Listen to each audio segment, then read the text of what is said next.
السلام عليكم ورحمة الله.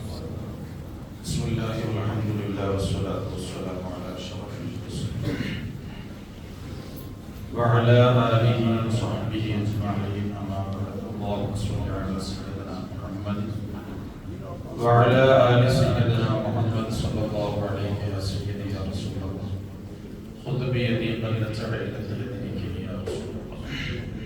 الله سبحانه وتعالى നമ്മുടെ നോമ്പുകളും എല്ലാ പ്രവർത്തനങ്ങളും അതിന്റെ പൊരുത്തത്തിലായി ചെയ്യുമാറാകട്ടെ. പരിശുദ്ധ റമദാൻ എല്ലാ അർത്ഥത്തിലും നമ്മുടെ കുടുംബങ്ങൾക്കൊക്കെ അനുകൂലമാക്കി പെരുമാറാകട്ടെ. റഹ്മത്ത് കൊണ്ട് നമ്മളുടെ ഇരുലോക ജീവിതവും അവന്റെ സന്തോഷത്തിലാക്കി പെരുമാറാകട്ടെ. നമ്മുടെ മക്കൾക്കൊക്കെ പരീക്ഷ നടന്നുകൊണ്ടിരിക്കുകയാണ്. SSLC, +1, +2 അതുപോലെയുള്ള പരീക്ഷകളൊക്കെ നടന്നുകൊണ്ടിരിക്കുന്നത്. മക്കൾക്കൊക്കെ ഉന്നത വിജയം നൽകട്ടെ. കുറേ രക്ഷകർത്താക്കൾ എന്നോട് വന്നിട്ട് ദുആ ചെയ്യാൻ വേണ്ടി, ഞാൻ വലിയ ദുആ ചെയ്യാൻ പറ്റുന്ന ആളൊന്നുമല്ല. പിന്നെന്താ പറഞ്ഞാൽ നിസ്കാരത്തിൽ ഇരിക്കുന്നതൊക്കെ ശേഷം ഞാൻ എന്തായാലും തോൽക്കും കേട്ടോ. അപ്പൊ കൂട്ടത്തിൽ അതുകൂടി പറഞ്ഞോട്ടെ എന്ന് വിചാരിച്ചിട്ട് നമ്മുടെ ജോലിയുടെ ഭാഗമാണ്. അപ്പോ ദുആ ചെയ്യാൻ വേണ്ടി പറയുന്നത് അധികം ആളുകൾ വന്നിട്ട് പരാതി പറയുന്ന ഒരു വിഷയമാണ്. മക്കൾ പറഞ്ഞിട്ട് കേൾക്കുന്നില്ല, മക്കള് പറഞ്ഞിട്ട് കേൾക്കുന്നില്ല, കളി വിചാരം പഠിക്കണ്ടേ. മക്കൾ വെറും കളി വിചാരാണ്, പഠിക്കുന്നില്ല. എത്ര പറഞ്ഞു എന്തൊക്കെ പറഞ്ഞു, പരീക്ഷകളുള്ള ബോധം വേണ്ടേ. അപ്പോഴും കളിക്കുകയാണ്. ഒരു പത്തെടുത്ത് പോവുക, അല്ലെങ്കിൽ മൊബൈൽ എടുത്ത് വേണ്ടി നിൽക്കുക. ഉസ്താദ് എന്താ കേട്ടെ, എന്തെങ്കിലും ഒരു പരിഹാരം നമ്മളോട് വന്നിട്ട് പറയാം. എന്തെങ്കിലും ഒരു പരിഹാരം ഉണ്ടോ? ഞാൻ വീട്ടിലേക്ക് വിളിക്കും. ചെറിയ മക്കൾ 3-4 ക്ലാസ്സിലാണ് പഠിക്കുന്നത്. അപ്പോ ഞാൻ പോകുന്നതിന് മുമ്പായിട്ട് വിളിക്കും. അപ്പൊ ഞാൻ വിളിച്ചിട്ട് ഹലോ സലാമൊക്കെ പറഞ്ഞു, എന്താ ചെയ്യുന്നതെന്ന് ചോദിക്കും. അപ്പൊ ഞങ്ങള് സ്കൂളിൽ പോകാൻ നിൽക്കുന്നേ. അപ്പൊ ഞാൻ അടുത്ത് ചോദിക്കും, എന്തിനാണ് സ്കൂളിൽ പോകുന്നത്? എന്റെ കുട്ടികളോട് ഞാൻ ചോദിക്കുന്ന കാര്യം ഞാൻ നിങ്ങളോട് ചോദിക്കണം, എന്തിനാണ് സ്കൂളിൽ പോകുന്നത്? പഠിക്കാൻ. എന്തിനാ പഠിക്കുന്നത്? അപ്പൊ പറയാതെ എനിക്കറിയില്ല. അത് പറയില്ല, അതിന് ആൻസർ പറയും. എന്തിനായി പഠിക്കുന്നത്? ഇപ്പൊ നിങ്ങൾ പറയുന്നുണ്ടല്ലോ, ഞാനൊരു ആൻസറിലേക്ക് എന്റെ മക്കളെ ഞാൻ എത്തിക്കാൻ വേണ്ടിയിട്ടാണ് ഞാൻ ആ ചോദ്യം ചോദിക്കുന്നത്. ഞാൻ ആ ചോദ്യം നിങ്ങളോട് ചോദിക്കാൻ. ഇപ്പൊ കുട്ടികൾ പഠിക്കാൻ വേണ്ടി നമ്മൾ പ്രേരിപ്പിക്കുന്നുണ്ട്. എന്തിനാ പഠിക്കുന്നത്? പറഞ്ഞോളൂ, എന്തിനാണ്? സ്കൂളിൽ നമ്മൾ ഭയങ്കര എഫേർട്ട് എടുത്തവരെ പഠിപ്പിക്കുന്നുണ്ട്. എന്തിനാണ് അവരെ പഠിപ്പിക്കുന്നത്? ജീവിതം നല്ല നിലക്കാറാണ്. ഞാൻ ലാസ്റ്റ് ചോദിച്ചത് അതിനുള്ള ആൻസറുകൾ കണ്ടെത്തിയ രക്ഷപ്പെട്ടു. എന്തിനാണ് ജീവിക്കുന്നത്? പഠിക്കുന്നത് മറ്റേ സ്കൂളിൽ പോകുന്നത് പഠിക്കാനാണ്. പഠിക്കുന്നത് ഭാവി സുരക്ഷിതമാക്കാനാണ്, അല്ലെ? ജീവിക്കാൻ. ഭാവി സുരക്ഷിതം മീൻസ് നല്ല നിലക്ക് ജീവിക്കാൻ. എന്തിനാണ് ജീവിക്കുന്നത്? അതിൻ്റെ ഒരു ആൻസർ നമ്മളൊക്കെ കണ്ടോ. എന്നിട്ട് മതി മക്കളെ എന്ത് ചെയ്യാനേ ജീവിക്കുന്നത് എന്തിനാണെന്ന് അറിയാം. അതിനൊരു ഉത്തരം വേണ്ട. നമ്മുടെ ജീവിതത്തിനൊരു ലക്ഷ്യം വേണ്ട. അതെന്തിനാണെന്നുള്ളത് നമുക്ക് കണ്ടെത്തണം. കേട്ടില്ല ആണ്. അത് പച്ചല്ലേ ജീവിതത്തിലെ കാണണ്ടേ. ഞാൻ പറഞ്ഞു മനസ്സിലായില്ല. ഭാവി സുരക്ഷിതമാക്കണം എന്നുള്ള ആ ഒരു തോട്ട് നമ്മുടെ ഹൃദയത്തിൽ ഉണ്ടായത് കൊണ്ടല്ലേ 3-ാം ക്ലാസ് മുതൽ മക്കളെ പഠിപ്പിക്കുന്നു. ആണോ? ഞാൻ പറഞ്ഞു മനസ്സിലായില്ല. നമ്മുടെ ഇപ്പൊ മക്കള് ഭാവി എന്ന് പറഞ്ഞാൽ ഒരു 25 വയസ്സ് കഴിഞ്ഞാൽ അവരുടെ ലൈഫ് സെറ്റിൽഡ് ആവണം. അതല്ലേ ഇപ്പൊ നമ്മുടെ ലക്ഷ്യം. 3-ാം ക്ലാസ് മുതൽ നമ്മൾ വിദ്യാഭ്യാസം ഇല്ലേ? 3-ാം ക്ലാസ് മുതൽ ഇപ്പൊ LKG, UKG അല്ലെ, ഫസ്റ്റ് സ്റ്റാൻഡേർഡ്, സെക്കൻഡ് സ്റ്റാൻഡേർഡ് എന്നുള്ള നിലക്ക് 3 അല്ലെങ്കിൽ 4-ാം ക്ലാസ് 4-ാം ക്ലാസ് എന്നൊക്കെ പറഞ്ഞു കഴിഞ്ഞാല് ആ മക്കൾ കളിച്ച് ആസ്വദിക്കേണ്ട, മാതാപിതാക്കളുടെ സ്നേഹം തിരിച്ചും അങ്ങോട്ടും ഇങ്ങോട്ടൊക്കെ ആസ്വദിക്കേണ്ട പ്രായം മുതൽ എത്ര സ്കൂളിലേക്ക് രാവിലെ ഏറ്റവും കൂടുതൽ സമയത്ത് ജോലി ചെയ്യുന്നത് ചെറിയ മക്കളാണ്. രാവിലെ 7 മണിക്ക് 8 മണിക്ക് 6 മണിക്ക് നമ്മുടെ മദ്രസയിലേക്ക് വരണം. ബെന്റെ 6 മണിക്ക് മാത്രം, അല്ലെങ്കിൽ 6:45 മദ്രസയിലേക്ക് വന്ന് മദ്രസ കഴിഞ്ഞ് പോകുമ്പോഴേക്കും അവിടെ വണ്ടി വന്ന് നിൽക്കുന്നുണ്ടാവും. ഭക്ഷണം കൊടുത്ത് വണ്ടിക്ക് വിട്ടു, വണ്ടി കൊടുത്ത് അവിടെ പോയി സ്കൂൾ വിട്ട് വന്ന ഉടനെ ട്യൂഷൻ ട്യൂഷൻ കഴിഞ്ഞ് വന്നിട്ട് വീട്ടിൽ ഉമ്മാന്റെ ഒരു വക ട്യൂഷൻ ഉണ്ട്. മറ്റേത് അധ്യാപകരുടെ ട്യൂഷൻ കഴിഞ്ഞ് വന്നിട്ട് ഉമ്മാന്റെ വക ഒരു ട്യൂഷൻ ഉണ്ട്. ഒക്കെ കഴിഞ്ഞിട്ട് അതിനൊന്ന് ഓർക്കും. ആ സമയത്ത് നന്നായി അല്പസമയം കളിച്ചാൽ എന്തൊക്കെ നമ്മൾ പറയും. എന്തിനാണ് നമ്മൾ ഇത്ര വിഷയത്തിൽ ബേജാറാവുന്നത്? ഐ മീൻസ് ടെൻഷനാണ്. നിങ്ങൾ ചിന്തിച്ചിട്ടുണ്ടോ? എന്തിനാണ് എൻ്റെ കുട്ടി പഠിക്കാതെ വരുമ്പോൾ ഭയങ്കര ഡിസ്റ്റർബ് ആവുന്നത്?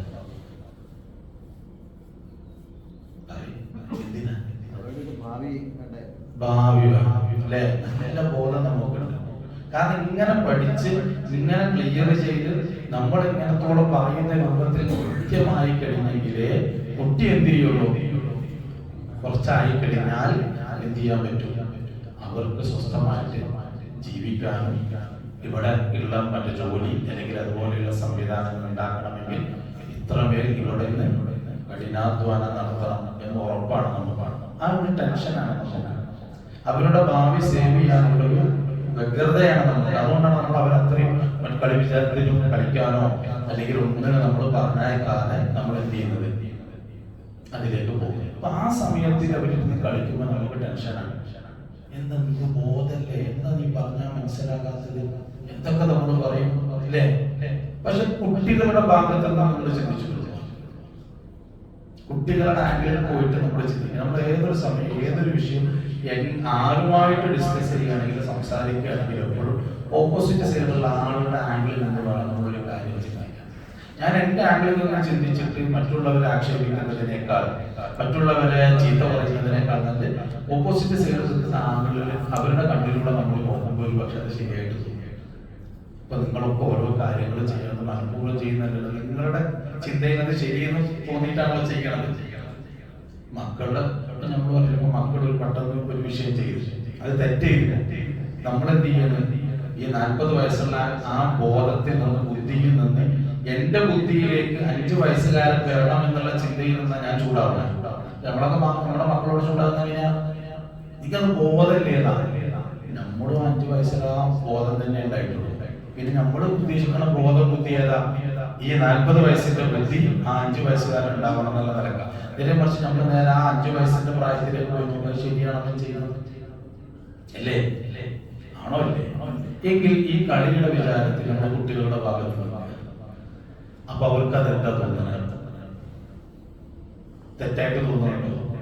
എന്തിനാണ് വാപ്പി ഇങ്ങനെ പറയുന്നത്? ഞാൻ എന്താ ചെയ്യുന്നത്? കളിച്ചിട്ടല്ലേ ഉള്ളൂ.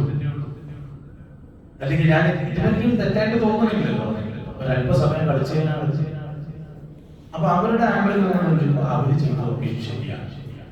പക്ഷെ നമുക്ക് ബോധം വരും അവർക്കത് ശരിയായിട്ട് തോന്നുമെങ്കിലും അത് ശരിയല്ല. അങ്ങനെ പോയാൽ അവരുടെ ഭാവി എന്തായി പോകും? മോശമായി പോകും. അപ്പൊ അങ്ങനെ കളിച്ചു തീർക്കേണ്ട സമയമല്ല ഈ സമയം. പറയുമ്പോൾ നമ്മളൊക്കെ ആ പ്രായത്തിൽ എന്താ ചെയ്തതെന്നുള്ള അതും കൂടി ചിന്തിക്കണം. കളിച്ചു തീർക്കേണ്ട സമയമല്ല ആ സമയം. കാരണം എന്താ? ഇനി ഒരു ലൈഫ് അവർക്ക് വരാനുണ്ട്. ആ ലൈഫ് ഭദ്രമാക്കണമെങ്കിൽ തീർച്ചയായിട്ടും ആ സമയത്ത് കളിച്ച് നടക്കാതെ അധ്വാനിക്കണം, പഠിക്കണം. അതിൽ കൃത്യമായി ബോധ്യം. ആ ബോധ്യത്തിനുകൊണ്ടാണ് നമ്മൾ അവർ എത്രയും ബുദ്ധിമുട്ടുന്നത് അല്ലേ? എത്ര നമ്മൾ ചെലവഴിക്കുന്നുണ്ട്, എത്ര എഫേർട്ട് എടുക്കുന്നുണ്ട് മക്കളെ കുറിച്ചൊന്ന് ആലോചിച്ച് നോക്കണം. നമ്മൾ പൊതുവേ വിദ്യാഭ്യാസം എന്നത് വിദ്യാഭ്യാസ സമ്പ്രദായം ശരിയാണോ എന്ന് ചോദിച്ചാൽ നിനക്ക് ശരിയല്ല. കാരണം മക്കളെ മെന്റലി ഇന്ന് ഈ മക്കൾ ക്രിമിനൽ മേഖലയിലേക്ക് പോകാനുള്ള കാരണങ്ങളിൽ ഒന്ന് ഞാൻ മനസ്സിലാക്കിയുള്ള എന്റെ വീക്ഷണത്തിൽ വിദ്യാഭ്യാസ സമ്പ്രദായത്തിന് നല്ലൊരു പങ്കുണ്ട്. കാരണം മക്കൾക്ക് സ്വതന്ത്രമായിട്ട് ചിന്തിക്കാനോ അല്ലെങ്കിൽ സ്വതന്ത്രമായിട്ട് കളിക്കാനോ ഒന്നിനും അവസരമല്ല. എവിടെ അവസരമല്ല. നമ്മളൊക്കെ ഒന്ന് ആലോചിച്ച് നോക്കിയാൽ നമ്മളൊക്കെ ചെറുപ്പകാലത്ത് നമ്മൾ ഇത്ര നേരം പഠിച്ചിട്ടുണ്ടായിരുന്നു. അന്ന് എവിടെയെങ്കിലും ഒരു ക്രിമിനൽ വാസന കണ്ടിരുന്നു? മെയിൻ ഉണ്ടായിരുന്നു. എന്താ? ബുദ്ധി എപ്പോഴും ഫ്രീയാണ്. നമ്മളെപ്പോഴും മക്കൾക്ക് കളിക്കാനുള്ള അവസരം കൊടുക്കുക. അവരുടെ ഫ്രീഡം, ആ ഫ്രീഡത്തിൽ നമ്മൾ കൈകടത്താൻ പാടില്ല. എനി ടൈം മക്കൾക്ക് പ്രഷർ കൊടുക്കുക. പഠനത്തിന്റെ വിഷയം പറഞ്ഞിട്ട് മക്കൾക്ക് താങ്ങാൻ കഴിയുന്നതിനും അപ്പുറമുള്ള ലോഡാണ്. ഭാരങ്ങളായിട്ട് ബാഗുകളായിട്ടാണെങ്കിൽ ശരി, നമ്മുടെ എന്ത് ടെൻഷനായിട്ട് മെന്റലി മക്കളുടെ ഒന്ന് അവസ്ഥ ഒന്ന് ആലോചിച്ചു നോക്കി. അപ്പൊ അവര് നമ്മളുടെ കുട്ടിപ്രായം പോയൊന്നും അവര് ആസ്വദിക്കുന്നതല്ല. അപ്പൊ ഇത്രയും നമ്മൾ അവരെ ബുദ്ധിമുട്ടിക്കുന്നത് എന്തിനാണ്? നമുക്ക് ബോധമുണ്ട്. കാരണം നമ്മളെവിടെ നിൽക്കുന്നത് ഭാവിയിലാണ്. അവിടെ നിന്നിട്ട് നമ്മൾക്ക് മനസ്സിലാക്കാം. കാരണം എൻ്റെ ഈ ഒരു ഏജിലേക്ക് എത്തുമ്പോൾ അല്ലെങ്കിൽ എൻ്റെ ഒരു സ്ഥാനത്തേക്ക് എത്തുമ്പോൾ അവർ പ്രയാസപ്പെടാൻ പാടില്ല, വിഷമിക്കാൻ പാടില്ല. അതിനെന്ത് വേണം ഈ സമയം മുതൽ തന്നെ, കാരണം നല്ല ബോധം നമുക്കുണ്ട്. അല്ലേ നമ്മളോട് പറയുന്നത് അത്ര തന്നെയാണ്, നബിമാര് നമ്മളോട് പറഞ്ഞത് അത്ര തന്നെയാണ്, ഇമാമികളോട് നമ്മൾ പറഞ്ഞത് അത്ര തന്നെയുള്ളൂ. ലഘുവൻ വല്ലഅബുൻ ദുനിയാവ് എന്താണ്? ലഘുവാണ്, ലഅബാണ്. ഇപ്പൊ നിങ്ങൾക്ക് ശരിയാണെന്ന് തോന്നും, നിങ്ങൾ ചെയ്യുന്ന കാര്യങ്ങളൊക്കെ നിങ്ങൾക്ക് ശരിയാണെന്ന് തോന്നും, പക്ഷെ അത് ശരിയല്ല. കുറച്ച് കഴിഞ്ഞാൽ നിങ്ങളൊരു എക്സാമിന് എഴുതേണ്ടതുണ്ട്. ആ എക്സാമിൽ കൃത്യമായിട്ട് നിങ്ങൾക്ക് നേരിടാൻ പറ്റിയിട്ടില്ലെങ്കിലോ പിന്നെ അവിടുന്ന് അങ്ങോട്ട് പ്രയാസം നേരിടും, ബുദ്ധിമുട്ടായി പോകും. അപ്പൊ അതുകൊണ്ട് ഇപ്പോ ഈ ചെറിയ മക്കള് ചെറുപ്രായത്തിൽ പഠിക്കാതെ കളിക്കുമ്പോൾ നമുക്ക് ഉണ്ടാകുന്ന ഒരു ആവരാതി ഇല്ലേ, ആവരാതി തന്നെയാണ് ഹബീബായ തങ്ങൾക്ക് നമ്മുടെ വിഷയത്തിൽ ഉണ്ടായിട്ടുള്ളത്. ഈ ദുനിയാവിന്റെ വിഷയത്തിൽ നമ്മൾ ഇന്നത്തെ വിഷയം മർമ്മങ്ങള് അള്ളാഹുവിനെ നമ്മളെ തൊട്ട് അകറ്റി നിർത്തുന്ന 5 കാര്യങ്ങൾ പറഞ്ഞു. അതിന്റെ ഒന്നാമത്തെ വിഷയം ഞാൻ മറക്കുന്നുണ്ടോ? ദുനിയാവിനെ മിതമായി ഇഷ്ടപ്പെടുന്നു, ആഖിറത്തെ മറക്കുന്നു. കാരണം എന്താ? ആഖിറത്തെ കുറിച്ച് നമുക്ക് ബോധമല്ല, കുട്ടിക്ക് ഭാവിയെ കുറിച്ച് അറിവില്ല, ബോധമല്ല. അതുകൊണ്ട് കുട്ടി കളിയെ ഇഷ്ടപ്പെടുന്നു, കുട്ടി വിനോദത്തെ ഇഷ്ടപ്പെടുന്നു. കാരണം ഭാവിയെ കുറിച്ച് കൃത്യമായിട്ട് ബോധമല്ല. ബോധമുള്ള ആളുകൾ ആരാണ്? നമ്മൾ എന്ത് ചെയ്യുന്നുണ്ട്? കൃത്യമായിട്ട് അവർ ഒബ്സർവ് ചെയ്ത് ചെയ്യുന്ന വിഷയങ്ങളിൽ പറയുമ്പോൾ അവരുടെ ഭാഗത്ത് നിന്ന് നോക്കുമ്പോൾ അത് ശരിയാണ്, കളിയാണ്, കളിക്കല്ലേ, ഒരു ആനന്ദമല്ലേ, അത് അവരുടെ ഭാഗത്ത് നിന്ന് ശരിയാണ്. നമ്മുടെ ഭാഗത്ത് നിന്ന് അതൊക്കെ നോക്കുമ്പോൾ നമുക്ക് ശരിയാണ്. കാരണം നമുക്ക് ദുനിയാവല്ലേ, കുറച്ച് സമ്പത്ത് ഉണ്ടാക്കണം, സൗഭാഗ്യങ്ങൾ ഉണ്ടാക്കണം, സ്ഥാനമാനങ്ങൾ ഉണ്ടാക്കണം, നമ്മുടെ ഭാഗത്ത് നിന്ന് ശരിയാണ്. നേരെ മറിച്ച് ഭാവി കൃത്യമായി അറിയുന്ന പ്രവാചകന്മാർ, ഇമാമിങ്ങൾ നമുക്ക് ബോധം നൽകുന്നുണ്ട്. ദുനിയാവിന് നിബിധങ്ങൾ ദുആ ചെയ്താൽ കിട്ടാത്ത ദുനിയാവുണ്ടോ? നിബിധങ്ങൾ എന്തുകൊണ്ട് ദുആ ചെയ്തിട്ടില്ല? ദുനിയാവ് അങ്ങനെയാണ്.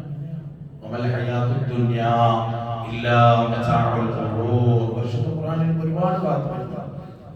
അപ്പൊ ഈ ഒരു ബോധം ഒന്ന് ആലോചിച്ച് ചെറുപ്പത്തിൽ തന്നെ കുട്ടിക്ക് നല്ല ചില ആൾക്കാരെ കുറിച്ച് പറയും, ഞങ്ങൾ ഭയങ്കര പക്വതകളാണ്, കൃത്യമായിട്ട് പഠിക്കും. നമ്മൾ പറയേണ്ട സമയം കൃത്യമായിട്ട് പഠിക്കും. അതുകൊണ്ട് അവന്റെ വിഷയത്തിൽ എനിക്ക് പേടിയില്ല, പക്വതയുള്ള ആളാണ് എന്ന് പറഞ്ഞാൽ നമ്മളെ പറഞ്ഞതിന്റെ അർത്ഥം എന്താ? അവൻ ചെയ്യണം, അവന്റെ ഭാവി സുരക്ഷിതമാക്കാൻ എന്തൊക്കെ അവൻ ചെയ്യുന്നുണ്ടോ ചെയ്യാനുള്ളതൊക്കെ അവൻ ചെയ്യുന്നുണ്ട് എന്നല്ലേ അർത്ഥം. നമ്മളിലും അതെന്നെ പറയുന്നത്, നിബിധങ്ങൾ പറയുന്നത്. എന്നാൽ അതിൻ്റെ ഇടയിൽ കുട്ടികളെ തീരെ കളിക്കാതിരിക്കുന്നുണ്ടോ? കളിക്കുന്നുണ്ട്, ആവശ്യത്തിന് കളിക്കുന്നുണ്ട്. എന്നാൽ കളി തന്നെയാണ് ലൈഫ് എന്ന് പറഞ്ഞ് പോകുന്നില്ല. പഠന സമയത്തിൽ പഠിക്കുന്നുണ്ട്. ഉത്തരവാദിത്തം നമ്മളിലും അള്ളയും റസൂലും ലക്ഷ്യം വെക്കുന്നത് അത്രയേ ഉള്ളൂ. അല്ലാതെ ഇവിടെ എല്ലാം തെറ്റിച്ച് കാട്ടിലേക്ക് പോകണമെന്നോ അല്ലെങ്കിൽ സന്യാസം സ്വീകരിക്കണമെന്നൊന്നും ഒരിക്കലും ഒരാൾ പറഞ്ഞിട്ടില്ല. ഇതിലേക്ക് അങ്ങോട്ട് ഭ്രമിക്കാതിരിക്കുക. കളിക്കണം, ആവശ്യത്തിന് കളിക്കുക, ആവശ്യത്തിന് സ്റ്റഡി ചെയ്യുക, ആവശ്യത്തിന് റീഡിങ് നടത്തുക, ആവശ്യത്തിന് മറ്റു ഇതുകൾ ചെയ്യുക. എല്ലാം ഓരോന്നിനും ലിമിറ്റായിട്ട് നമ്മുടെ പ്രധാന ലക്ഷ്യം എന്തായിരിക്കണം? അത് പഠനമായിരിക്കണം. എന്നതുപോലെ നമ്മളുടെ പ്രധാന ലക്ഷ്യം ആഖിറത്തെ മാർക്കരുത്, ഭാവിയെ മാർക്കരുത്. ഭാവി മറന്ന് പ്രവർത്തിച്ചവരൊക്കെയും പരാജിതരാണ്. അത് നമ്മുടെ മക്കളായിക്കോട്ടെ, നമ്മളായിക്കോട്ടെ. ഇപ്പോഴും നമ്മൾക്ക് ഭാവിയെ കുറിച്ച് ഇനിയും ഇപ്പൊ നമുക്കൊക്കെ എത്ര വയസ്സായിരിക്കും? 40 വയസ്സ്. ഇനിയും എന്റെ ഭാവിയെ കുറിച്ച് എനിക്ക് ചിന്തയില്ല. ഈ കൂട്ടത്തില് 60 ഉണ്ട്, 70 ഉണ്ട്. അവർക്കൊക്കെ അവരുടെ ഭാവിയാണ്. ഭാവിയെ കുറിച്ച് ആലോചന. ഓരോ വിഷയം കൈകാര്യം ചെയ്യുമ്പോൾ, സാമ്പത്തികം കൈകാര്യം ചെയ്യുമ്പോൾ ഇതില്ലേ, ആ ഭാവിയെ കുറിച്ചുള്ള ബോധം ഉണ്ടായത് കൊണ്ടല്ലേ ഇപ്പൊ പലതും നമ്മൾ എന്താ പറയുന്നത്, കൺട്രോൾ ചെയ്യുന്നത്. ഭാവി എന്ന് പറഞ്ഞാൽ എന്താ മനസ്സിലായില്ല? ആഖിറല്ല, ഞാൻ ഈ ദുനിയാവിന്റെ ഭാവിയെ കുറിച്ചാണ് പറയുന്നത് അല്ലേ? ആ ഭാവിയെ കുറിച്ച് അത് ഉണ്ടായതുകൊണ്ടല്ലേ വളരെ ഇഷ്ടമുള്ള, നമുക്ക് വളരെ താല്പര്യമാണ്. മതം ഈ ലോകത്ത് ഇഷ്ടമില്ലാത്ത ആരെങ്കിലും, മതം ഇഷ്ടമില്ലാത്ത ആരെങ്കിലും? എല്ലാവർക്കും ഇഷ്ടമാണ് മതം അല്ലേ? പക്ഷെ പലരും ആ ഇഷ്ടമുള്ള മതം ഉപയോഗിക്കുന്നില്ല. എന്ത് കാരണം? അതിന്റെ കാരണം എന്താ? ഷുഗറാണോ? ഉറപ്പന്നെ ഇത് ആ ഷുഗറായിട്ട് ഒഴിവാക്കേണ്ട കാരണം എന്താ? ഭാവിയെ കുറിച്ചുള്ള ബോധം ഉണ്ടായിട്ടല്ലേ? ഇഷ്ടമുള്ള സാധനല്ലേ അല്ലേ? എന്നിട്ട് എന്തുകൊണ്ട് ഉപയോഗിക്കുന്നില്ല? എന്നെങ്കിൽ ഞാൻ ചോദിക്കട്ടെ, എല്ലാവർക്കും ശിഫ നൽകട്ടെ. ഇന്ന് വരെ ഡയബറ്റീസ് പേഷ്യൻ്റായ ആർക്കെങ്കിലും ശിഫയായ ചരിത്രം തോന്നിട്ടുണ്ടോ? ഇതങ്ങ് വന്നുപെട്ടിട്ട് ഇന്ന് വരെ ഈ അസുഖം ബാധിച്ചിട്ട് ഇത് ശമനം വന്നിട്ട് എവിടെയെങ്കിലും ലോകത്ത് ഇതിന് കൃത്യമായ ഒരു ട്രീറ്റ്മെന്റോ ഇത് പൂർണ്ണമായി ശമിപ്പിച്ച ഒരു ഇതൊന്നും കേട്ടിട്ടുണ്ടോ? പക്ഷെ എന്തുകൊണ്ട് നമ്മൾ എന്തൊക്കെ ചെയ്യുന്നുണ്ട് ഭാവി സുരക്ഷിതമാക്കാൻ? ഇഷ്ടമുള്ളത് എത്ര ഭക്ഷണങ്ങൾ ഒഴിവാക്കുന്നുണ്ടോ? നമ്മൾ ജീവിക്കുന്നതിന് ഭക്ഷിക്കാനാണ് ഒഴിവാക്കുന്നില്ല. പലതും നമ്മൾ ഇതാവുന്നില്ല, ഡേറ്റിങ് വരുത്തുന്നില്ലേ, വ്യായാമങ്ങൾ തുടങ്ങുന്നില്ലേ? ഇല്ലേ? ഇതൊക്കെ എന്തിനു വേണ്ടിയാ പറഞ്ഞോ? ഉത്തരവാണ് ഏത് ഭാവി? അപ്പൊ ഇപ്പോഴും നമുക്കതിന് കൃത്യമായ ബോധമില്ലേ? ഇല്ലേ? ഇങ്ങനൊന്ന് ആലോചിച്ചു നോക്കി. നമ്മുടെ അതേ റസൂൽ പറയുന്നത് അത്രയേ ഉള്ളൂ, നിങ്ങളുടെ ഭാവി ഇതല്ല. എന്നാലും നമുക്കിവിടെ എത്ര ഉണ്ട് ലൈഫ്? പക്ഷെ അതല്ല, നിങ്ങളുടെ ഭാവി എന്ന് പറയുന്നത് ആഖിറമാണ്. അപ്പൊ ആ ആഖിറത്തെ കുറിച്ച് നിങ്ങൾ എനീട്ടേ ബോധവാനായി. ഇവിടെ ദുനിയാവിൽ ഞാൻ ഇന്നലെ പറഞ്ഞ അതൊക്കെ പോകുന്നത് അതാണ്. ഇവിടെ എല്ലാം ചെയ്യാം, എല്ലാം ചെയ്യണം, അതിലേക്ക് ഭ്രമിക്കാനില്ല, ആവശ്യത്തിന് ഉപയോഗിക്കാം, അമിതമായിട്ടൊന്നും വേണ്ട. നിങ്ങളുടെ ആരോഗ്യത്തിന് ഹാനികരമാകുന്ന ഒന്നും ഇവിടെ ഭക്ഷിക്കാൻ പാടില്ലല്ലോ.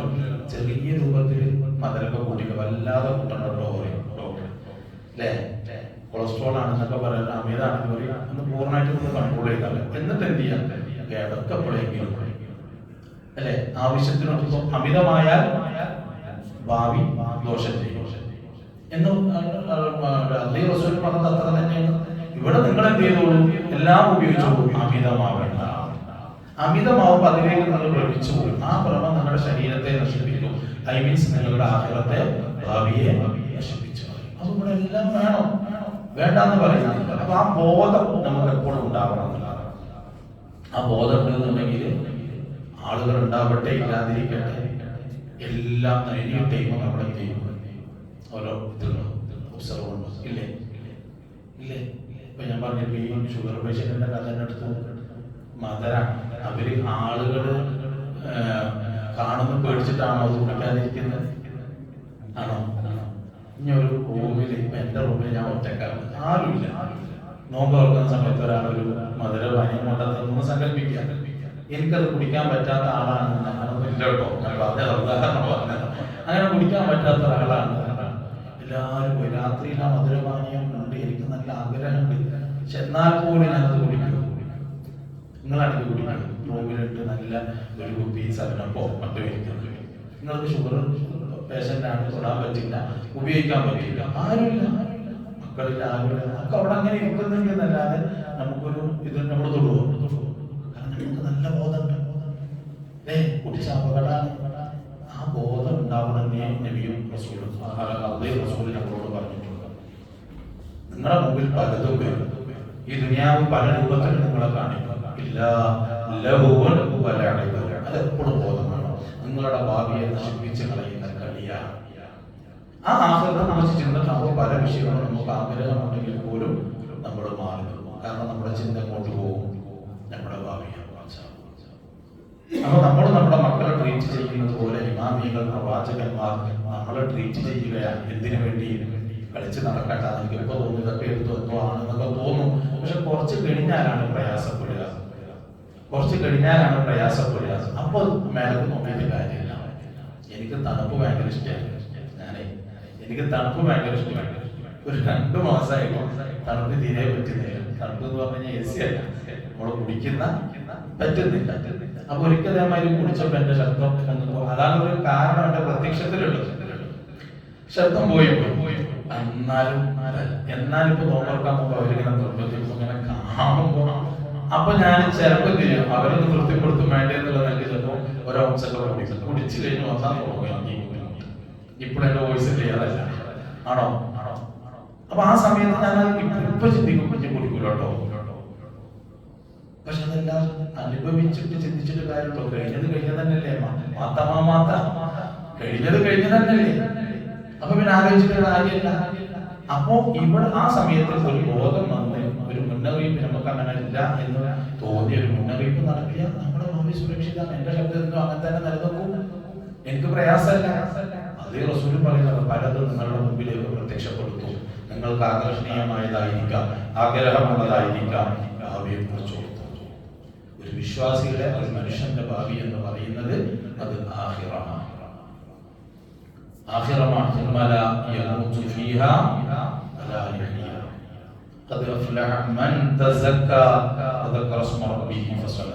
കേട്ട് പരിചയമുള്ള ആയത്തല്ലേ? ആഖിറത്തിലേക്ക് പോയി അവിടെ ഭാവി എങ്ങാനും നഷ്ടപ്പെട്ടാൽ പിന്നെ അവിടെ ഒരു ജീവിതവുമില്ല, ഒരു മരണവുമില്ല. ജീവിതവുമില്ല എന്ന് പറഞ്ഞാൽ, ജീവിക്കുക എന്ന് പറഞ്ഞാൽ നല്ല രംഗമുള്ള ജീവിതം നിങ്ങൾ പ്രതീക്ഷിക്കണം. അന്നതൊന്നും തീർന്നു പോകുമോ? തീർന്നു പോകില്ല. ഒരാൾ മാത്രമാണ് അവിടെ വിജയിക്കുന്നത്.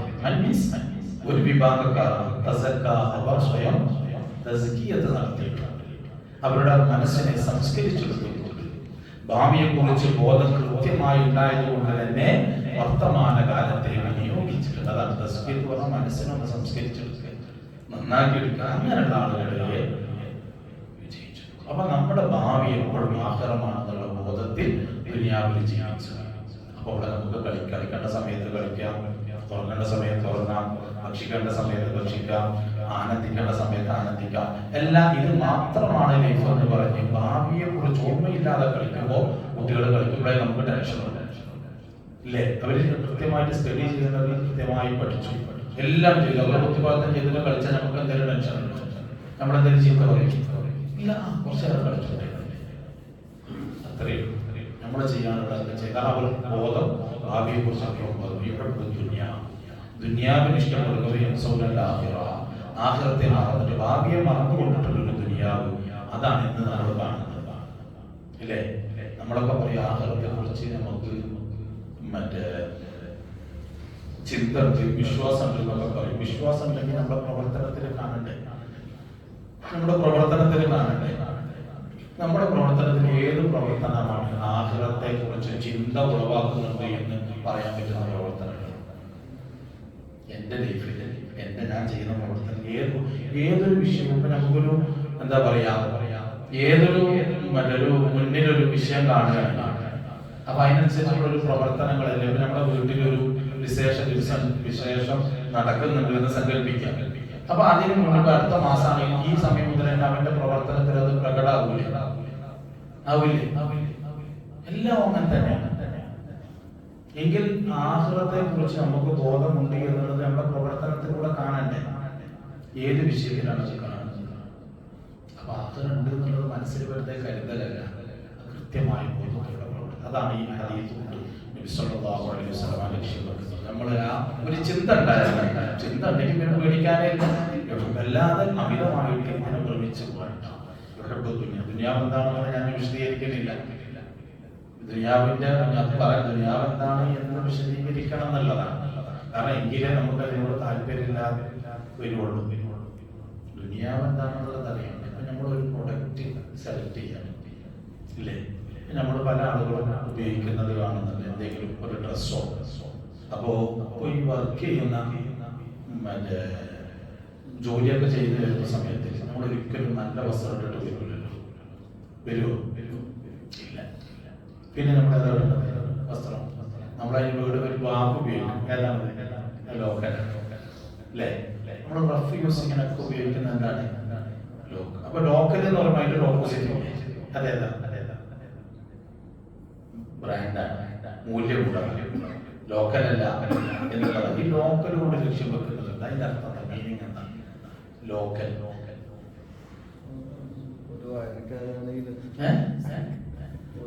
പൊതുവായതല്ല, അങ്ങനെയാണ്. ലോക്കൽ നിലവാരം കുറഞ്ഞത് തന്നെ അല്ലേ? ലോക്കലിന്റെ അർത്ഥം എന്താ? നിലവാരം കുറഞ്ഞാണ് അവർ പൊതുവായ. എനിക്ക് ഇംഗ്ലീഷിൽ അത്ര പരിജ്ഞാനമില്ല. ലോക്കൽ എന്ന് പറഞ്ഞാൽ നിലവാരം കുറഞ്ഞതല്ലേ? ആരും ഇംഗ്ലീഷിലുള്ള ആളുകൾ ആരും കേൾക്കുന്നുണ്ട്. എന്താണ് നിലവാരം കുറഞ്ഞതല്ലേ? ലോക്കൽ എന്ന് പറഞ്ഞാൽ നിലവാരമില്ലാത്തത്. അങ്ങനെ തന്നെയാണ് നമ്മൾ അതന്നെ നിലവാരം തീരെ ഇല്ലാത്തത്. ക്വാളിറ്റി അതിന്റെ നിലവാരം തീരെ ഇല്ലാത്തത് അതിനെ പറയാം. പൊതുവായതല്ല, വില കുറഞ്ഞ വിലയല്ല, മീൻസ് നിലവാരം. വില എന്ന് പറയുന്നത് നമ്മളതിന്റെ പ്രൈസ് അല്ല, അതല്ല. അതുകൊണ്ടുള്ള നിലവാരം വളരെ ഏത് സമയത്തും എന്തായി പോകും.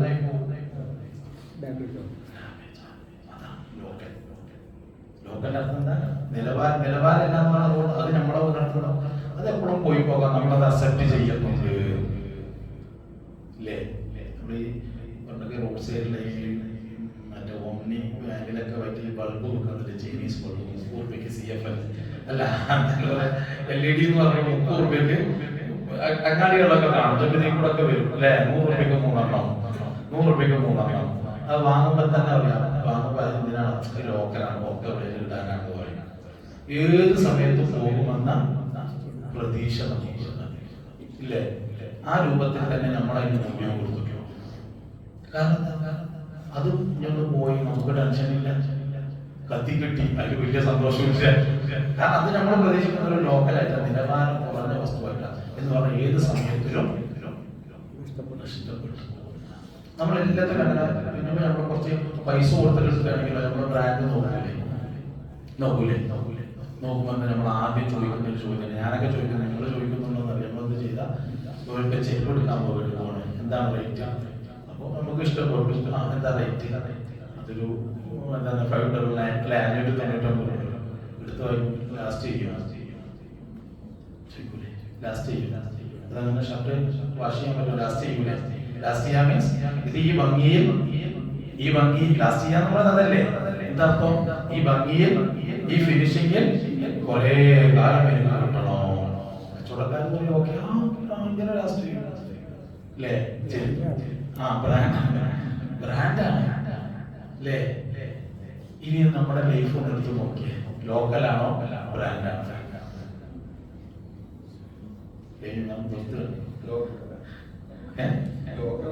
എങ്കിൽ ആ ലോക്കലിനോടുള്ള പെരുമാറ്റാണോ നമ്മുടെ ലൈഫിനോട് നമ്മൾ കാണിക്കുന്നത്? ആരെങ്കിലും 30 രൂപയുടെ CFL വെച്ചിട്ട് ഭയങ്കര ബ്രാൻഡായിട്ട് കണ്ടു നോക്കുമോ?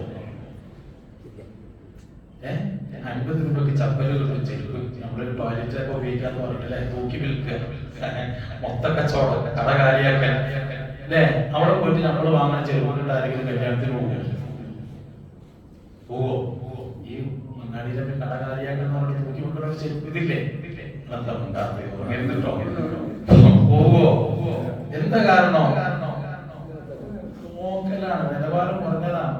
അത് അത്രയും മൂല്യമുള്ളൂ, നമ്മൾ അങ്ങനെ കാണുന്നുള്ളൂ. അവിടെ ഇട്ടു വീട്ടിലേക്ക് വീട്ടിൽ വന്നൊരു ഉപയോഗത്തിന് അത് പൊട്ടിപ്പോയി. പിന്നെ നമുക്ക് എന്താ ടെൻഷൻ? അത് അനുഭവിക്കാം.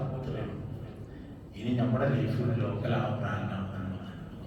ഒന്ന് നല്ല ഗൗരവത്തിൽ ചിന്തിക്കണം. നമ്മൾ ഭയങ്കര മൂല്യം കൊടുത്തിരുന്നോ വലിയ ബ്രാൻഡാണെന്ന് പറഞ്ഞ് നടക്കുകയില്ല. നമ്മൾ ധരിക്കുന്ന ഷർട്ടിന്റെ നിലവാരം പോലും ധരിക്കുന്ന നമുക്കില്ല എന്നുള്ള തിരിച്ചറിവാണ്. ഞാൻ ധരിക്കുന്ന ഷർട്ടിന്റെ അല്ലെങ്കിൽ വസ്ത്രത്തിന്റെ ഉപയോഗിക്കുന്ന വസ്തുക്കളുടെ നിലവാരം പോലും ഞാനൊരു ഫോൺ വാങ്ങിയ ഗ്യാരണ്ടി 1 വർഷത്തെ ഗ്യാരണ്ടി കിട്ടും, ഏത് സാധനം. പക്ഷെ അത് ഉപയോഗിക്കണം നമ്മുടെ ഗ്യാരണ്ടി. അതൊന്നും ആലോചിച്ച് നോക്കിയിരിക്കും. നമ്മളെപ്പോഴെങ്കിലും നമ്മളുടെ ലൈഫ് ലോക്കലാണോ ബ്രാൻഡാണോ എന്ന് ചിന്തിച്ചാൽ മതി. എന്നിട്ട് അതിനനുസരിച്ച് ബ്രാൻഡ് ആണെങ്കിൽ അതിനനുസരിച്ചുള്ള നിലവാരം കൊടുത്തോളൂ, എനിക്കൊരു പ്രശ്നവുമില്ല. റസൂലും പറയുന്നതാണ് ലോക്കലാണെങ്കിൽ ലോക്കലിനെ നമ്മൾ എങ്ങനെയാണോ സമീപിക്കുന്നത്, എന്താ പറയുക, ദുനിയാവ് ലോക്കലാണോ ബ്രാൻഡാണോ, അതൊന്ന് ചിന്തിച്ചാൽ തീരാവുന്നതേ.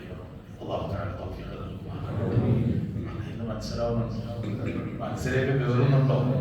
നോമ്പെടുത്തിട്ട് ഞാൻ പ്രത്യേകം എന്റെ ഊർജം കളഞ്ഞിട്ട് അത് പലല്ലാതായി പോകരുത്. ചിന്തിക്കണം, അതവിടെ കാണുന്നില്ല. കാരണം എന്താന്ന് പറയുന്നത്, നമ്മൾ ചിന്തിച്ച് നിങ്ങളുടെ ലൈഫിൽ ഒരു നന്മയെങ്കിലും കൂടുതൽ കൊണ്ടുവന്നെങ്കിലേ ഞാൻ നിൽക്കുന്നതിൽ അർത്ഥമില്ല. അല്ലാതെ വെറുതെ എന്തെങ്കിലും നിങ്ങളുടെ എതിരെ കിട്ടുക ഒരാളാവാനല്ല. കാരണം നമുക്ക് എനിക്കൊക്കെ പറ്റിയ അതൊക്കെ അപ്പൊ ഞാൻ എന്നെയും കൂടി ഇതിലെന്ത് ചെയ്യാണ്, എന്നെയും കൂടി ഞാൻ എന്നോട് പറഞ്ഞു, ഞാൻ ചിന്തിക്കുന്ന മുമ്പ് പോയിട്ട് ചിന്തിക്കണം. നല്ല ഭയ നീ അവർക്കതൊരു ഭയങ്കര ഭയം പറഞ്ഞു, നിന്റെ അവസ്ഥ എന്താ, നീ ഒന്ന് ചിന്തിക്കട്ടെ എന്ന് ഞാൻ സ്വയം ചിന്തിക്കുകയാണ്. നിങ്ങളുടെ ഒന്നുമില്ലെങ്കിൽ നിങ്ങളുടെ മുമ്പിലേക്ക് ഞാൻ കുറച്ച് പെർഫെക്റ്റ് ആവൂലേ അല്ലേ? ഒരു മാസത്തിൽ 26 ദിവസം ഇവിടെ ഉള്ളത്. അപ്പൊ 26 ദിവസമെങ്കിലും ഞാൻ ആവില്ലേ? അപ്പൊ അങ്ങനെയെങ്കിലും ഞാൻ ഒന്ന് രക്ഷപ്പെടട്ടെ എന്ന് വിചാരിച്ചപ്പോൾ നിങ്ങളും എന്ത് ചെയ്യാ, അത് ചിന്തിക്കണം. എന്നിട്ട് എന്തെങ്കിലും ഒരു മാറ്റങ്ങൾ ജീവിതത്തിൽ വരുത്താൻ കഴിയുമെങ്കിൽ വരുത്തണം. ഒരു നിമിഷമെങ്കിലും ഇലാഹി ചിന്ത നമ്മുടെ ഹൃദയത്തിലേക്ക് കൊണ്ടുവരണം. എങ്കിൽ ഞാൻ ചിലപ്പോൾ അതൊക്കെ എനിക്ക് രക്ഷപ്പെടാൻ പോകുന്നുണ്ടാവുള്ളൂ. കാരണം നിങ്ങൾ നോക്കുകൊണ്ട് നന്നായി അമലുകളൊക്കെ ചെയ്യുന്നു.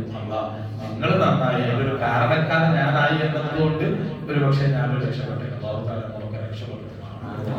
പറയുന്നത് എന്തെങ്കിലും മനസ്സിലാകാത്തതോ അല്ലെങ്കിൽ ക്ലിയർ ആവാത്തതുണ്ടെങ്കിൽ എന്നോട് പറയണം. കാരണം ഞാൻ നിങ്ങളിൽ എന്നിൽ ഒരു ലക്ഷ്യം വെക്കുന്നുണ്ട്. നമ്മളുടെ ഈ ക്ലാസ് അവസാനിക്കുന്ന സമയങ്ങളിൽ നമ്മളിൽ ഉണ്ടാകുന്ന ഒരു പരിവർത്തനം ഞാൻ എൻ്റെ മനസ്സിന്റെ ലക്ഷ്യം വെക്കുന്നുണ്ട്. അപ്പൊ ഏതും അങ്ങനെയല്ലേ, നമ്മളൊരു മരം നടുമ്പോൾ അതിന് വെള്ളമൊഴിക്കുമ്പോൾ അതിനു വേണ്ടി വളരുന്ന സമയത്ത് നമ്മുടെ മനസ്സിലൊരു ലക്ഷ്യമുണ്ട്, അത് കിട്ടുമെന്നൊരു പ്രതീക്ഷയുണ്ട്. അപ്പൊ അതിന് ചിലപ്പോൾ നമുക്ക് നമ്മുടെ അറിവിലാണ്. അപ്പൊ അറിയുന്ന ഒരാൾ പറയും അങ്ങനെയല്ല ഇങ്ങനെ ചെയ്യേണ്ടത് എന്ന് പറഞ്ഞാൽ നമ്മൾ മാറ്റി കൊടുക്കണ്ടേ എന്നതുപോലെ ഞാൻ എൻ്റെ മനസ്സിനെ നന്നാക്കാൻ വേണ്ടിയിട്ടുള്ള ഒരു ട്രീറ്റ്മെന്റിലാണ് അതിലൂടെ. അപ്പൊ അതിൽ നിങ്ങൾക്ക് ക്ലിയർ ആവാത്തതോ മനസ്സിലാകാത്തതുകൊണ്ടാണ് എന്നോട് ധൈര്യത്തിൽ പറയണം. സംശയങ്ങളുണ്ടെങ്കിൽ ചോദിക്കണം. അതിലൊന്നൊരു മടി വിചാരിക്കേണ്ട. മാത്രമല്ല കൂടുതൽ വേണ്ടത് ഞാൻ പറയുന്ന കാര്യങ്ങൾ ചിന്തിക്കുക. അബദ്ധങ്ങൾ എവിടെയാണ് സംഭവിച്ചതെന്ന് മനസ്സിലാക്കുക. അത് പരിഹരിക്കാനുള്ള മാർഗങ്ങളൊക്കെ ക്ലാസ്സുകളിലൂടെ നമുക്ക് കിട്ടുകയും ചെയ്യും. അല്ലാഹു തആല അംഗീകരിക്കാനും പകർത്താനും തൗഫീഖ് നൽകുമാറാകട്ടെ. റഹീമായ നിങ്ങൾ പറഞ്ഞതും കേട്ടതും ഒക്കെ ഒരു സ്വാലിഹായ അമലായി സ്വീകരിക്കണേ അല്ലാഹ്. നിന്റെ തൗബത്തിലായി ദീർഘകാലം ദീനീയ ഖിദ്മത്തിലായി ജീവിക്കാനുള്ള എല്ലാവിധ കഴിവും തൗഫീഖും നൽകണം റഹ്മാൻ. അല്ലാഹുവേ പരിശുദ്ധ റമളാന എല്ലാ അർത്ഥത്തിലും ഞങ്ങൾക്ക് നീ അനുകൂലമാക്കി തരണേ അല്ലാഹുവേ. അല്ലാഹുവേ നിനക്കും പ്രതികൂലമാക്കല്ല റഹ്മാൻ, പരീക്ഷണമാക്കല്ല തമ്പുരാൻ. പരിശുദ്ധ റമളാനിൽ ഒരുപാട് അപാകതകൾ വന്നു പോയിട്ടുണ്ട് റബ്ബേ. എല്ലാം നിന്റെ കാരുണ്യത്താൽ നീ ഞങ്ങൾക്ക് പുറത്തു തരണേ റഹ്മാൻ. ഞങ്ങൾ ചെയ്ത പാപങ്ങൾ ഞങ്ങളുടെ മാതാപിതാക്കൾ, ഉസ്താദന്മാരും കുടുംബാദികളും ഭാര്യ മക്കളൊക്കെ ചെയ്ത എല്ലാവിധ പാപങ്ങളും ദോഷങ്ങളും നിന്റെ കാരുണ്യത്താൽ നീ ഞങ്ങൾക്കും അവർക്കും പുറത്തു നൽകണേ അല്ലാഹ്. പരിശുദ്ധ റമളാനിന്റെ റഹ്മത്തിന്റെ ദിനങ്ങൾ വിടപറയുകയാണ് നാഥ. ഒന്നും സമ്പാദിച്ചിട്ടില്ല. നിന്റെ റഹ്മത്തില്ലെങ്കിൽ ഞങ്ങളുടെ ഇരുലോക ജീവിതവും പരാജിതമാണ്. ഉറച്ചു വിശ്വസിക്കുന്നവരാണ്. നിന്റെ റഹ്മത്തിനുള്ള പ്രതീക്ഷയാണ്. നിന്റെ റഹ്മത്ത് ഞങ്ങൾക്ക് ഏറ്റി നൽകണം റഹ്മാൻ. ഞങ്ങളുടെ ജീവിതത്തിലും മരണവേളയിലും ഖബറിലും ആഖിറത്തിലും ഒക്കെ നിന്റെ റഹ്മത്ത് കൊണ്ട് ഞങ്ങളെ നീ വിജയത്തിൽ എത്തിക്കണേ അല്ലാഹ്. അതല്ലാതെ ഖബറിലോ ആഖിറത്തിലോ ഒന്നും രക്ഷപ്പെടാനുള്ള ഒരു അമലുകളും നമ്മൾ ഒരാളും ചെയ്തിട്ടില്ല, ചെയ്യാൻ കഴിയുകയുമില്ല. പിന്നെ പ്രതീക്ഷകളുടെ നിന്റെ കാരുണ്യത്തിലാണ്. അല്ലാഹുവേ നിന്റെ കാരുണ്യം നൽകി ഞങ്ങളെ നീ സന്തോഷിപ്പിക്കണം റഹ്മാൻ. നിന്റെ കാരുണ്യത്താൽ ഞങ്ങളുടെ ദുന്യവീപരമായ ജീവിതവും നീ സന്തോഷത്തിലാക്കണം റഹ്മാൻ. അല്ലാഹുവേ നിന്റെ കാരുണ്യങ്ങൾ റഹ്മാൻ ആഫിയത്തുള്ള ദീർഘായുസ്സ് നൽകണം റഹ്മാൻ. നിന്റെ കാരുണ്യങ്ങൾ ഞങ്ങളുടെ വിഷമങ്ങൾ തീർത്തു തരണം റഹ്മാൻ.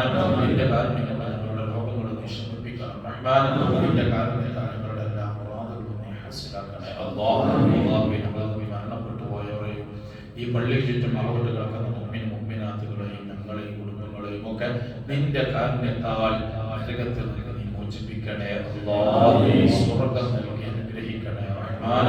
ربنا آتنا في الدنيا حسنة وفي الآخرة حسنة وقنا عذاب النار. آمين برحمتك يا أرحم الراحمين. والحمد لله رب العالمين. السلام عليكم ورحمة الله وبركاته.